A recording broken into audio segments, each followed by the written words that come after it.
वो बरसात की तूफानी रात थी।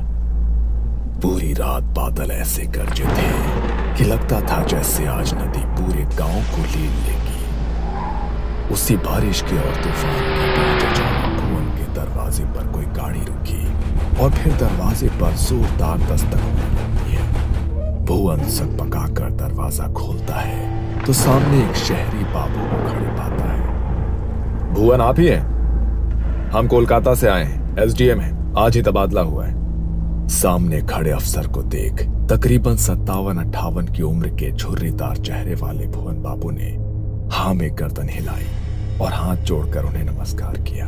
साहब, सरकारी चिट्ठी मिली थी, लेकिन अभी तो बहुत रात हो गई है। बारिश का मौसम है, इस समय जाना शायद सही नहीं होगा।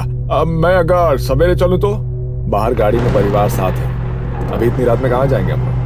आपके लिए सरकारी बंगला तैयार करा दिया है साहब, ठीक समझे तो रात यहीं पे बिताए, नहीं तो जैसा आप कहें।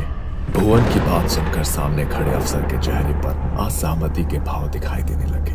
ठीक है, मैं आपको बंगला दिखा देता हूँ। इतना कहकर भुवन ने अपना पुराना ऐनक आंखों पर चढ़ाया और छाता लेकर घर से बाहर निकल आए। गाड़ी में बैठो, बाहर बहुत तेज बरसात है। साहब, नदी के रास्ते से जाना होगा। आप ड्राइवर से कहें कि नदी के सहारे आगे बढ़े, दाएं हाथ पर ही बंगला है। मैं गांव के कच्चे रास्ते से आता हूँ, इधर से गाड़ी नहीं पहुंच पाएगी। भुवन की बात सुनकर अफसर ने हैरानी भरी नजरों से उसे देखा और ड्राइवर को गाड़ी आगे बढ़ाने के लिए कह दिया। अजीब आदमी है, इतनी बारिश में पैदल जाने को तैयार है लेकिन गाड़ी में नहीं बैठा। वो बात नहीं है साहब, आप समझते नहीं है। गाँव के लोग दिन ढले नदी पोखर नहीं टापते हैं, इसलिए वो रात में आने को मना कर रहे थे। गाँव की कहानियां तो जानते होंगे ना आप। खैर छोड़ो, तुम जल्दी गाड़ी चलाओ, थकान से मेरी हालत खराब है। वो देखो भुवन काका। सुगंधा की बात सुनकर सभी चौंक कर नदी के किनारे देखने लगते हैं। सचमुच ऐसा लगता था कि भुवन नदी के किनारे किनारे चल रहा। ये लो, भुवन तो इधर से ही आ रहा है और तुम बोला कि ये लोग नदी पार नहीं करता। अगर इसी रास्ते से आना था तो हमारे साथ क्यों नहीं आया? लेकिन ये पैदल इतना जल्दी इधर कैसे आए? तपन ने फिर से गाड़ी से बाहर की ओर झांका, लेकिन इस बार बारिश की तेज रफ्तार और गाड़ी की स्पीड के कारण उसे स्पष्ट कुछ नजर नहीं आया। कुछ ही देर में वो लोग एक सरकारी बंगले के सामने खड़े हुए थे। तभी पीछे के रास्ते से छाता लिए भुवन भी वहां आ जाता है। भुवन ने बंगले का ताला खोला और तपन बाबू उनकी पत्नी और बेटी को बंगला दिखाकर खुद रसोई की ओर आगे बढ़ गए।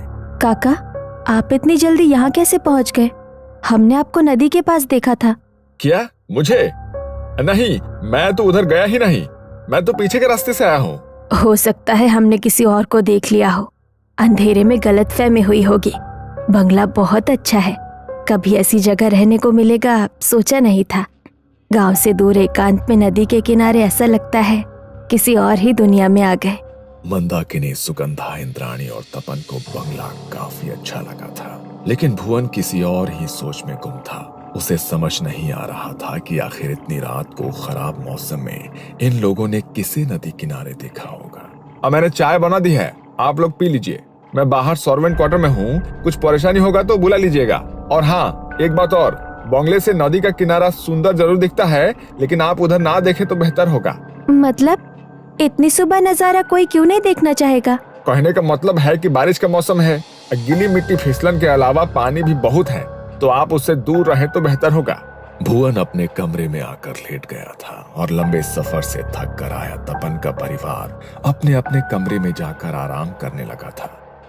सुगंधा के कमरे की खिड़की से नदी का किनारा साफ दिखाई देता था।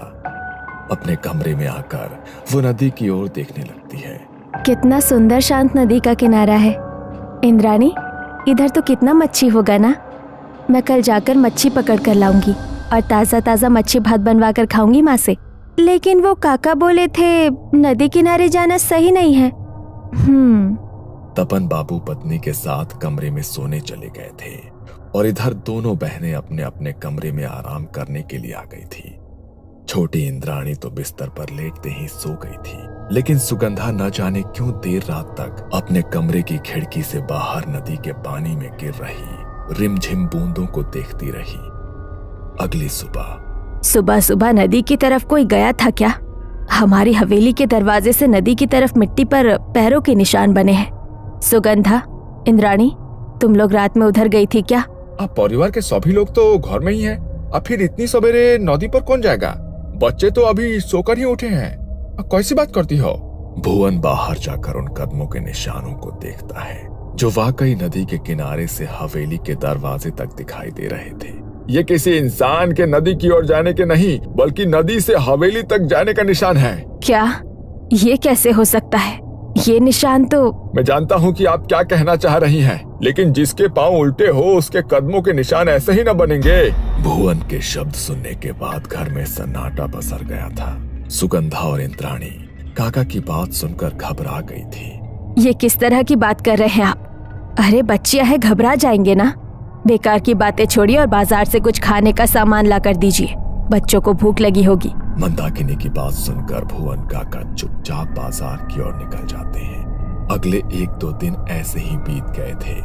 दोनों बहनों ने माँ के साथ मिलकर घर लगभग सेट कर लिया था। सुगंधा, इधर सुन तो जरा, जा बाजार से मछली लेकर आ।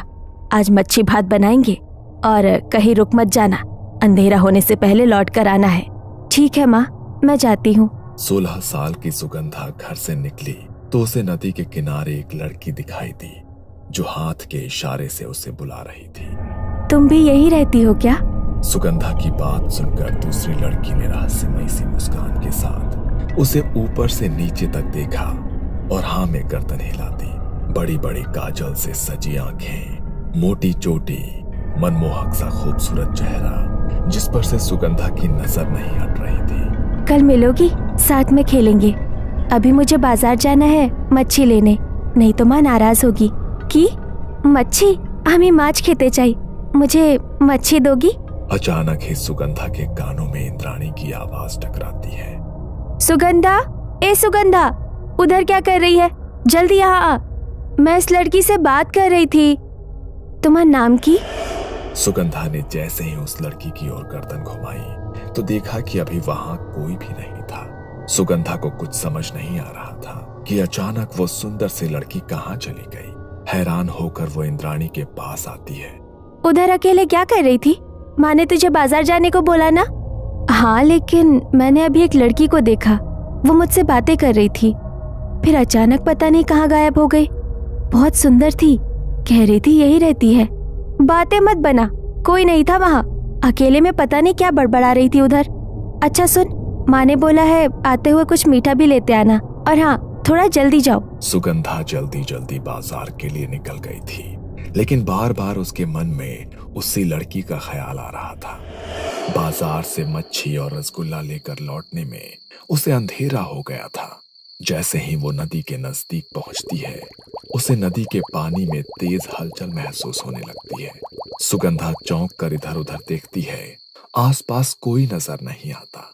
अचानक उसे तेज सड़न जैसी महक महसूस होती है, जैसे सड़ी हुई मछली किसी ने उसके सामने रख दी हो। सुगंधा ने अपनी चाल तेज कर दी थी, तभी उसे अपने साथ साथ किसी परछाई के चलने का एहसास होता है। सुगंधा चौंक कर पीछे मुड़ती है, लेकिन वहां कोई नजर नहीं आ रहा था। अचानक ही पेड़ से एक डाली टूटकर उसके सामने आकर गिर पड़ती है। तभी सुगंधा के कानों में एक आवाज गूंजती है, आमा के माछ दो। वो आवाज सुनकर सुगंधा के रोंगटे खड़े हो गए थे। उसने हाथ में पकड़ा सामान और तेज जकड़ा और अपनी चाल और भी तेज कर दी। कुछ पलों के बाद गुस्से से भरी हुई आवाज फिर से उसके कानों में सुनाई दी, तुम्हें आमा के माछ देबे ना? डर से उसका दिमाग सुन्न पड़ गया था। सुगंधा को होश ही नहीं था वो कब और कैसे वहां से दौड़कर अपने घर के दरवाजे तक पहुंच गई थी। दरवाजे को जोर जोर से पीटने पर जैसे ही इंद्राणी ने दरवाजा खोला, वो वहीं गिर पड़ी।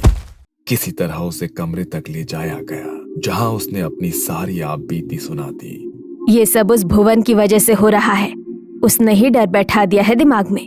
तुम आराम करो, अब से बाजार मैं जाऊंगी। बेटी की हालत ऐसी देखकर मंदाकिनी काफी परेशान हो गई थी। मच्छी भात बनाने की अब उसकी इच्छा ही नहीं बची थी। देर रात गए मंदाकिनी को रसोई से कुछ आहट सुनाई देने लगी। जब वो रसोई की ओर गई तो वहां का नजारा देख उसके पैरों तले जमीन खिसक गई। सुगंधा के हाथों में कच्ची मछली थी जिसे वो आधा कच्चा ही खा चुकी थी। उसके कपड़ों और मुंह पर खून लगा था और वो इस समय किसी राक्षस जैसी डरावनी नजर आ रही थी। सुगंधा, ये क्या कर रही हो तुम? क्या हुआ है तुझे? भूख लगी थी, इसने मुझे मच्छी खिलाई। अब मैं इसके साथ रहूंगी।